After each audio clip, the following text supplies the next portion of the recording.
გარემოს დაცვისა და ეროვნული სააგენტოს ინფორმაციით უახლოეს დღეებში კახეთში არამდგრადი ამინდი შენარჩუნდება.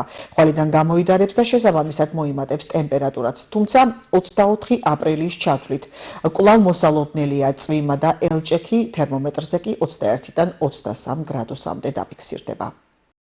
ხვალიდან უკეთესობისკენ მიდის ტემპერატურის მხრივ მოიმატებს ტემპერატურა 18-დან 22 გრადუსამდე 22-23 აპრილს, მაგრამ შესაძლებელია ღამით 22-23-ში იყოს ზოგან ხანმოკლე ხასიათის წვიმა ელჭექით და 23-ის დღის ბოლოს უკვე უმეტეს რაიონში გაწვიმდება, ცოტა ზომიერზე მეტი წვიმაც არის მოსალოდნელი და უკვე 24-ში ქარიც გაძლიერდება და ამ ქარის გაძლიერებით დღის მეორე ნახევარში უმეტეს რაიონში კახეთის რეგიონში წვიმა შეწყდება.